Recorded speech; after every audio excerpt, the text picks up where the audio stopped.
Fam. I'm Olala Opez and welcome to another episode of our Super Chili Film Show. Joining me today are your awesome hosts, Jack and Spencer. Alright, I'm Ja at ang agenda natin ngayon is all about the trends we can't get enough of. From catchy dances to hilarious challenges, tatalakayin natin ang aming mga paboritong trends sa TikTok. Ako si Spencer. Get ready to laugh out loud and maybe makakatuto kayo ng mga bagong TikTok dances. From hobbies to unique interests, YouTube is home to creators to cater the most specific passion. It's gonna be a blast for sure mga Crazy X, kaya join us! Umpisa natin ang ating talakayan sa pagsusulit sa ating mga paboritong TikTok trends. Let us explain kung bakit itinuturin natin itong kakaiba o kahanga-hanga. Hindi lang po kami rito, kayo rin ay maaaring magbigay ng personal na karanasan o opinion kung paano kayo ma-entertain o natutuwa sa mga nagtitrending content ngayon.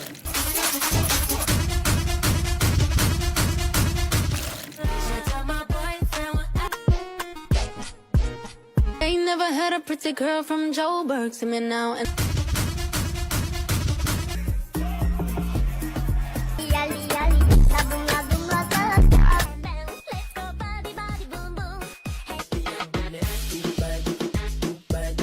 Joburg to me now and that's what they prefer.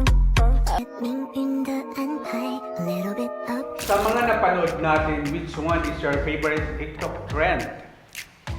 Ano sa palagay mo? Alin doon? Lahat sila. No, actually there's one specific po. And what is that? It's the you trend po. Kasi po, here's the thing. Honestly, you see a lot of TikTok trends. They're usually planned out or mahirap po silang itandaan. The steps are hard. Pero sa you kasi po, kahit sino po, alam po nila, gaganon ka lang po talaga eh. Gusto niyo po ba i-try? Ikaw ba? Gusto niyo po i-try?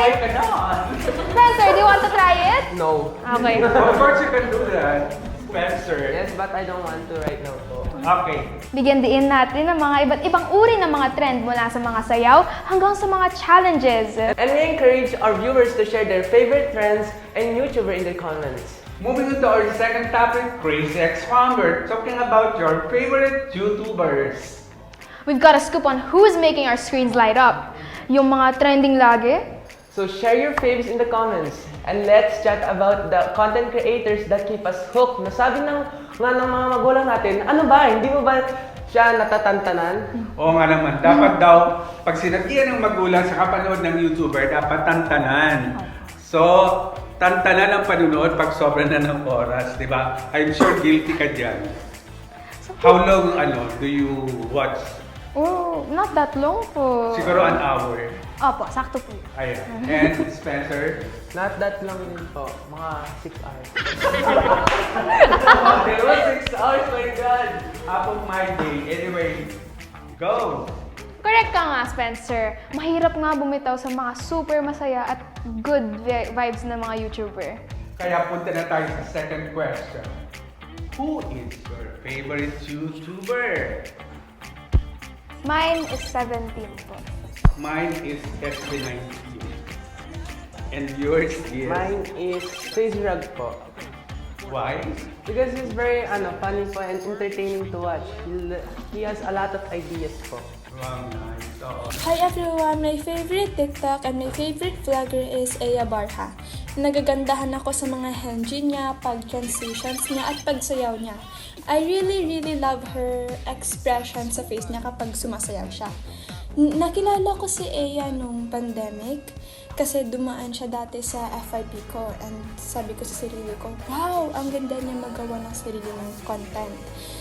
And nikopya ko siya kung paano siya magsayaw, paano yung expression sa mukha niya. And hanggang ngayon, pinapanood ko pa rin yung mga videos niya. I love her vlogs so much. Nakakatawa talaga. Kaya hindi ako magsasawa na panoorin siya palagi kasi nagagandahan talaga ako sa content ni Aya. Bye! Thank you! One of my favorite YouTubers slash K-pop idol slash celebrity is actually 17. I'm actually watching their God of Music performance at KBS World right now, and it's actually one of my favorite performances. they sound amazing, they look amazing. I definitely aspire to be like them and perform like them. Imposible kasi mag-isa lang ako. But I'd love to show that I love to be on stage like them because they showed that they really love their job, and yeah, oh, such a good performance. Anyways, yeah, and I hope you guys can listen to their music if you'd like, and that's it for me. Sobrang dami kong favorite na TikToker. Pero itong napili ko is si Christy Sara. Meron siyang 15.1M subscribers. Hindi ko alam kung anong nationality niya, pero hindi siya Filipino. So, kaya siya yung napili ko kasi nakakatawa yung mga contents niya.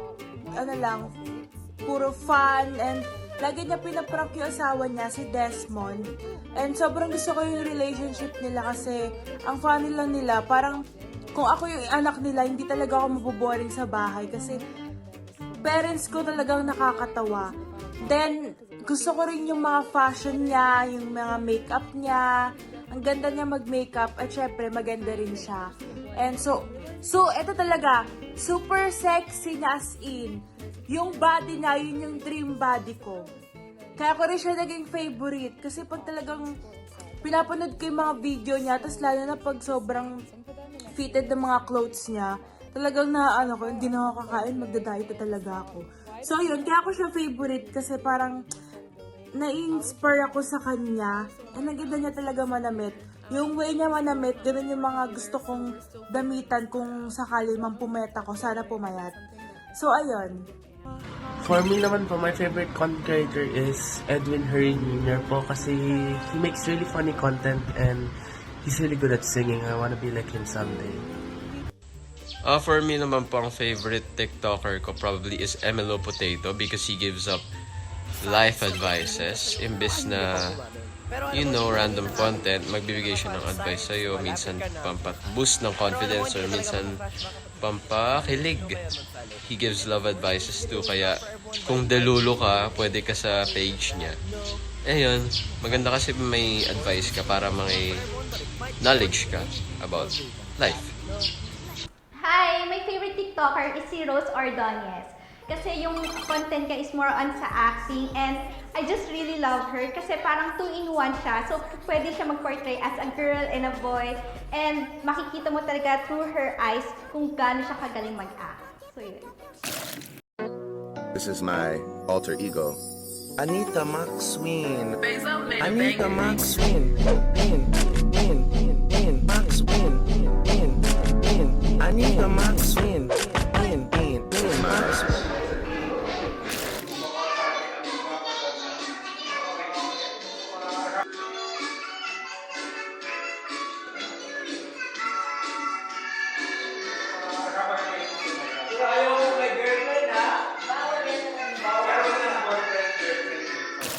How about you, Spencer? Nahuhulog ka ba o hindi? Nakuha rin po Oo nga, sa mga kasi- TikTok videos. Parang may auto-scroll po yung kamay ko. Ang comedian. Ang galing naman! Gusto ko yung sagot niya, di ba? Talagang nagsasabi lang ng totoo mga kaibigan. Siguro talagang scroll lang ng scroll yan na inabot ng 6 hours. Ano nga ba ang pinagkaiba ng mga YouTuber? Ito kaya ang kakaibang humor, ang kanilang kausayan, o ang pagkalahatang vibe? Is it their storytelling or their charisma? Mahal na mahal ko kung paano dinala ng 17 ang bawat element sa kanyang video. Nakapanood na ba kayo ni FaZe Rug? Kung kayo rin ay tagahanga niya, ipaalam sa amin ang mga komento.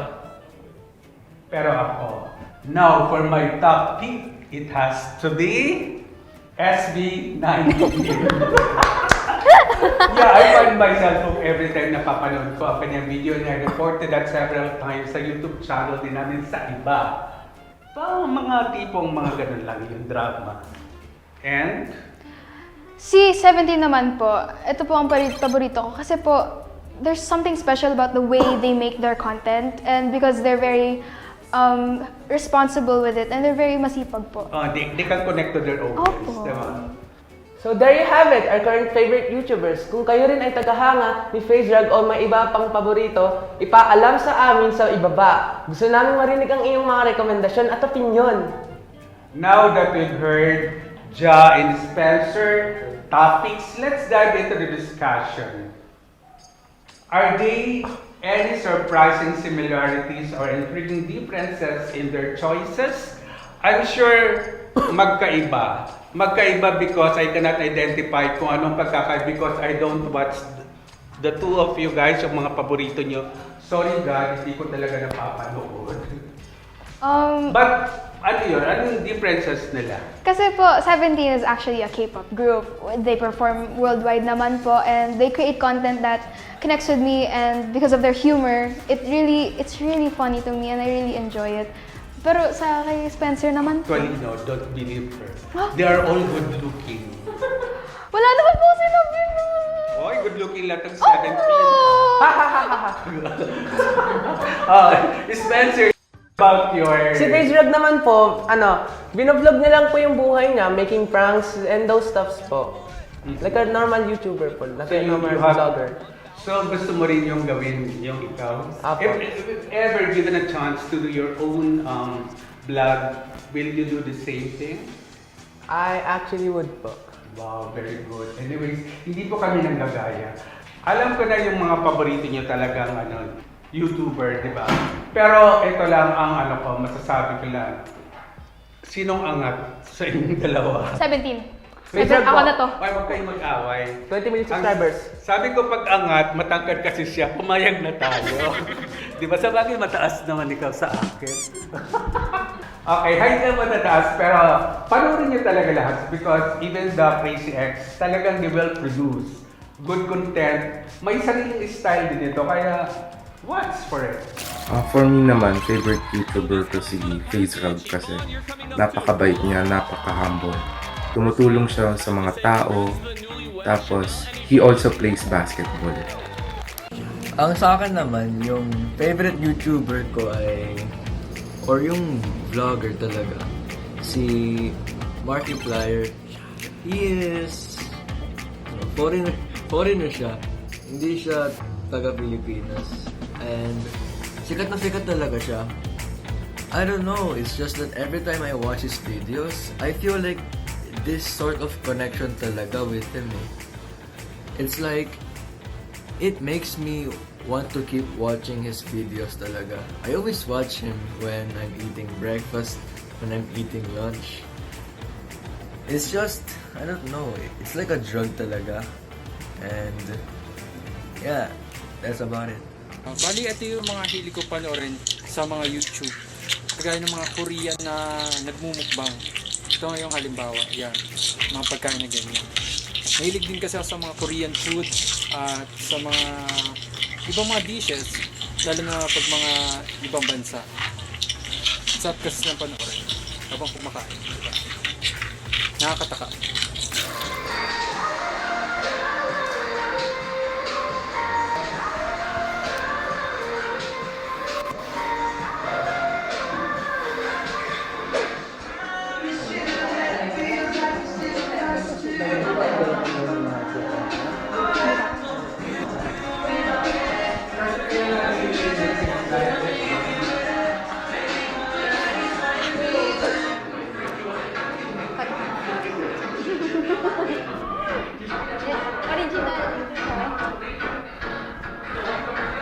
Moving on, let's talk about the impact on YouTube on the teen audience. Paano nakakonekta ang mga content creator na ito sa kanilang mga manonood, lalo na sa mga mas younger audience, di ba? Anong papel ng mga YouTuber sa pag-impluwensya at pagpapatawa sa mga kabataan? At syempre, hindi natin dapat kalimutan ang nakakatawa at memorable na mga sandali na ibinigay ng mga YouTuber na ito. Whether it's the unique style, relatable content, ipinagpapatuloy ng mga YouTube ang satisfaction sa iba't ibang mga hilig at panlasa ng tao. Before we wrap things up, we want to hear from you guys. Please share your favorite YouTubers. Lahat kayo, ang dami natin ditong members and we have two contribute, show us. Alin yung nagpapasaya, ano yung maganda sa atin dito, di ba? Para naman people will know. At saka ito yung sinasabi natin, coming from Crazy X Teens, I think we can share the best of the best. No? So I think we have to wait for that. And please explain to us what makes your chosen content creators stand out. Yes, we're always on the lookout for fresh content and your good ideas. And who knows, your recommendations might become the Crazy X Next Obsessions. Abangan ninyo ang mga susunod na kaganapan at sorpresang dala ng ating mga bagong episodes. Salamat muli sa inyong suporta. Huwag kalimutan i-like ang aming video, i-subscribe ang aming channel at i-hit ang notification bell para lagi updated sa aming mga kakaibang nilalaman. Correct. At iyan po ang aming masusing pag-usil sa mga paboritong YouTubers. Isang malaking shoutout sa lahat ng sumali sa usapan. Stay tuned for more Crazy X Vibes goodness.